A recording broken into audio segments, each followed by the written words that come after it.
Good morning students. आज हम SST का थर्ड चैप्टर जिसका नाम है क्लाइमेट फैक्टर्स वो पढ़ेंगे।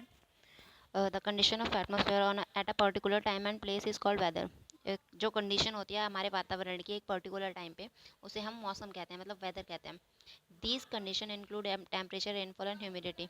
और इन कंडीशंस में हमारा क्या होता है, उस जैसे जैसे मौसम चेंज होता है उसी के अनुसार हमारा टेम्परेचर भी बढ़ता रहता है, कम होता रहता है। और रेनफॉल, बारिश बारिश होती है तो टेम्परेचर कम हो जाता है, और ह्यूमिडिटी और नमी नमी हो जाती है। Climate is the average weather condition of a place over a long period of a time. और उसी मौसम जो होता है वो बदलता रहता है, पल पल में बदलता है। मतलब आज अगर बारिश हो रही है तो कल हमारा धूप भी निकल सकती है। पर क्लाइमेट जो होता है एक एवरेज एरिया का, मतलब एक ऐसा एरिया होता है जहाँ की कंडीशन हमेशा, मतलब लॉन्ग टाइम तक एक जैसी रहती है, उसे कहते हैं climate. Different parts of the world have different types of climate. Look at the given map. और अलग वर्ल्ड में हमारे अलग अलग जगह हैं, तो वहाँ पे हर जगह पे अलग अलग क्लाइमेट होता है वहाँ का। Weather's events are recorded by predicted by meteorologist worldwide every day. Weather event जो होते हैं वो हमेशा डेली के डेली रिकॉर्ड किए जाते हैं और प्रिडिक्ट किया जाता है, मतलब उन्हें पहले से ही बता दिया जाता है कि आज मौसम ऐसा रहेगा या ऐसा रहेगा। तो उनको मीटियोरोलॉजिस्ट कहा जाता है, जो पूरे वर्ल्ड का एवरी डे का हमें रिकॉर्ड करके और उसको प्रिडिक्ट करके बताते हैं मौसम। This they do with the help of special satellite means of weather forecasting. और वो ऐसा जो वेदर फोरकास्टिंग के जो सैटेलाइट्स होते हैं हमारे, उनके थ्रू कर पाते हैं। उनकी सहायता से ये हमें मौसम के बारे में बता पाते हैं। फैक्टर्स दैट अफेक्ट क्लाइमेट, जो जो क्लाइमेट को, हमारी जलवायु को इफेक्ट करते हैं, उसके फैक्टर्स हम पढ़ेंगे अब। फर्स्ट है उसमें से latitude and angle of the sun rays. The earth is spherical and it revolves around the sun. Earth जो है हमारी वो स्फेरिकल शेप में, मतलब गोलाकार में है, और इसका वो जो होती है हमारे सन के चारों ओर राउंड लगाती है। Besides it is also titled on its axis. और इस इन सब के अलावा जो है वो है एक एक्सिस पे, अपनी धुरी पे हमेशा फिक्स रहती है। Therefore the sun rays do not fall evenly all over the earth।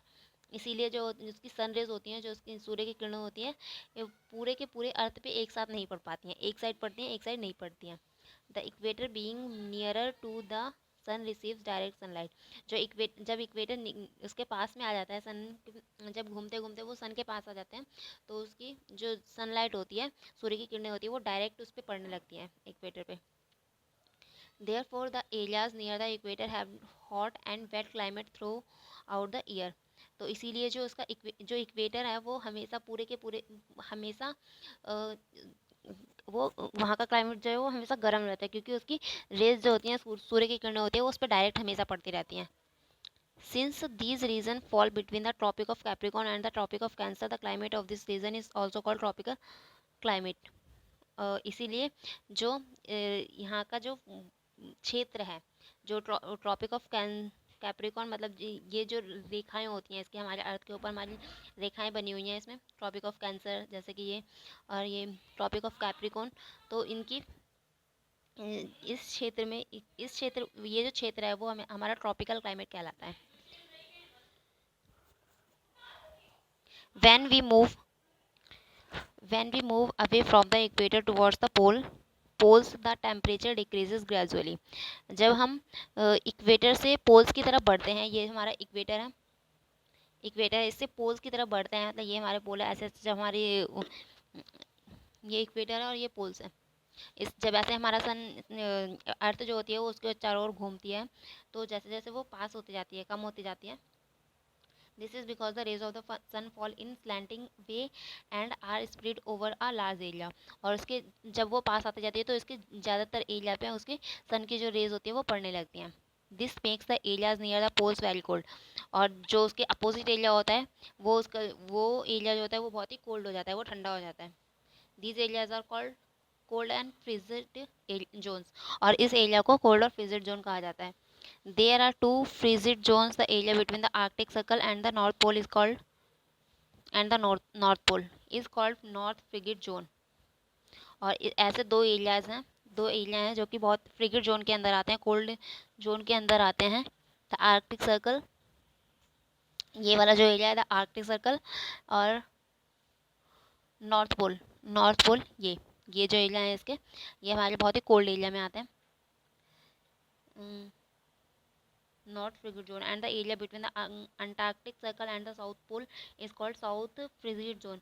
और जो साउथ में आते हैं जो एरिया, साउथ साउथ का साउथ पोल और साउथ फ्रिगिड जोन, ये जो है हमारे दीज एरियाज है पोलर क्लाइमेट। इनका क्लाइमेट जो होता है वो बहुत ही ठंडा रहता है हमेशा।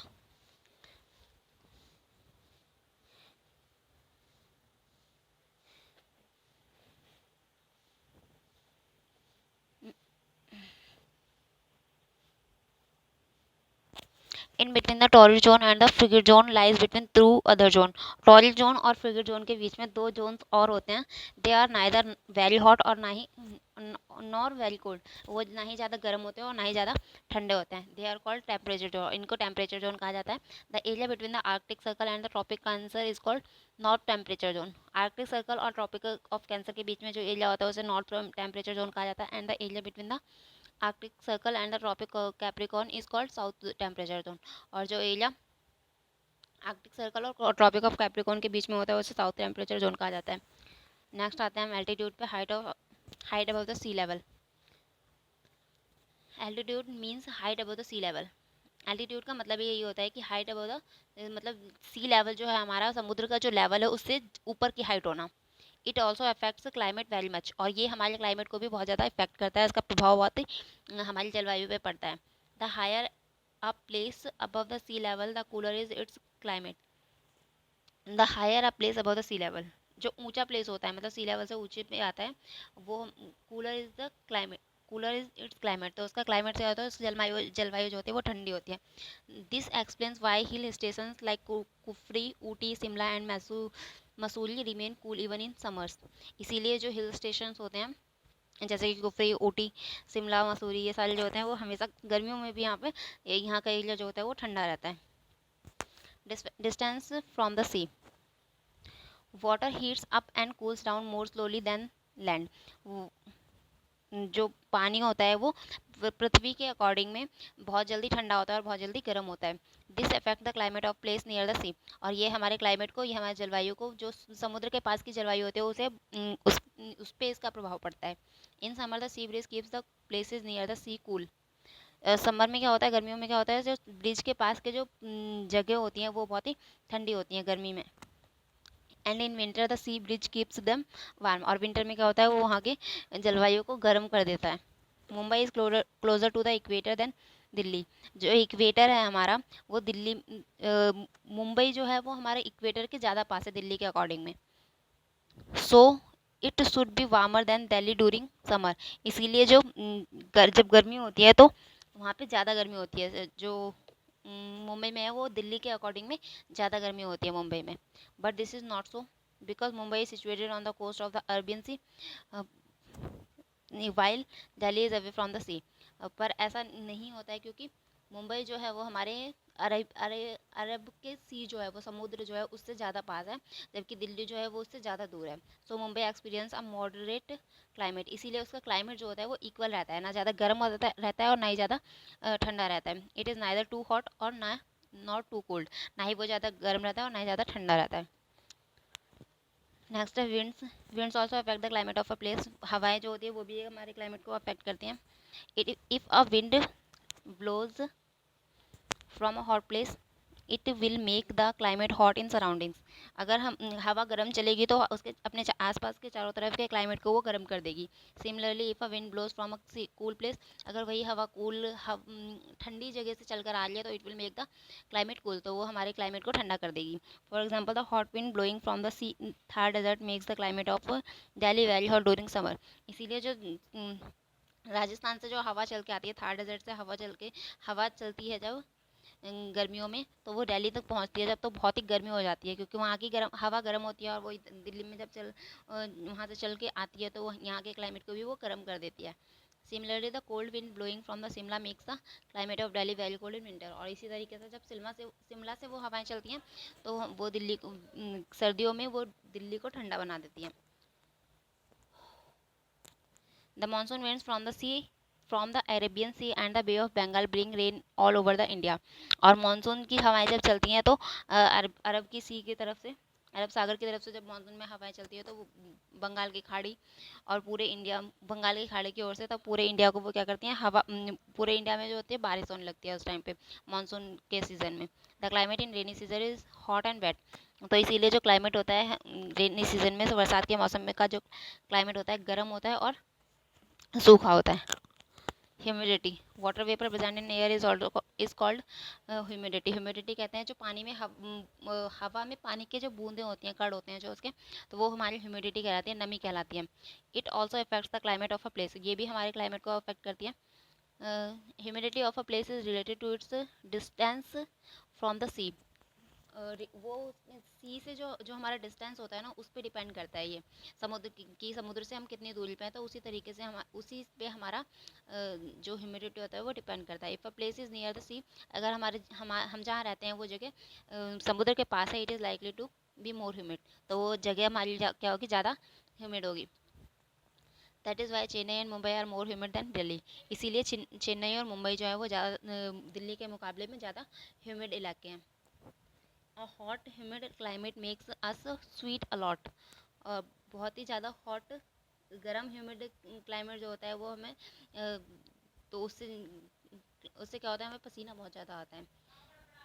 The wind coming from the sea carries a lot of water vapour. The wind coming from the sea carries a lot of water vapor. When the wind becomes cooler and the water vapor turns into clouds। जो सी की तरफ से, समुद्र की तरफ से जो हवाएं चल के आती हैं तो वो अपने साथ बहुत सारा पानी भाप के रूप में लेकर आती हैं। और जब वो when the wind becomes cooler, और जब हवाएं ठंडी होती हैं तो वो वाटर वेपर को भी वो पानी को जो बूंदे लेकर आती हैं उसे क्या होती है, बारिश में चेंज कर देती हैं। The clouds fall on the ground is as rain. और वही जो बूंदे बारिश के रूप में बनती है वही हम बारिश के रूप में हमारी पृथ्वी पर गिरती हैं। That is Y coastal areas receive more rainfall other than other areas. इसीलिए जो कोस्टल एरियाज होते हैं वहाँ पे ज़्यादा बारिश होती है। The rain cools the air thereby it effects the climate. जो बारिश होती है तो हमारी हवा को क्या होती है, ठंडा कर देती है, और हमारे क्लाइमेट को भी पर उसका प्रभाव पड़ता है। फिर नेक्स्ट है effects of climate on our life. हमारी लाइफ पे क्या इफेक्ट पड़ता है क्लाइमेट का। Climate affect our clothing, housing, eating habits. हमारे खाने के तरीके को, हमारे रहने के और हमारे कपड़ों के तरीकों को बदल देता है। For example people in Chennai wear loose cotton clothes because they experience hot and humid climate throughout the year. इसीलिए जो चेन्नई में जो लोग रहते हैं वो हमेशा लूज कॉटन के कपड़े पहनते हैं, सूती कपड़े पहनते हैं, क्योंकि वहाँ का जो क्लाइमेट रहता है वो हमेशा गर्म रहता है और नमी वाला रहता है पूरे साल। Similarly, people in European countries eat a lot of fat because the climate of Europe is cold and fat keeps them warm। और यूरोप की जो कंट्री होती हैं वहाँ के लोग जो होते हैं ज़्यादातर मीट खाते हैं और गर्म फूड ज़्यादा खाते हैं, क्योंकि वहाँ का क्लाइमेट जो है वो हमेशा ठंडा रहता है। और वो फैट खाने से, मीट ये सब खाने से उनके बॉडी जो होती है वो गर्म रहती है। सबका चैप्टर कंप्लीट हो गया। अब इसके बाद इसके tick the correct, give the reason, true false, answer the following, सारे कॉपी में करना है। कल करवाऊंगी ये सारे में।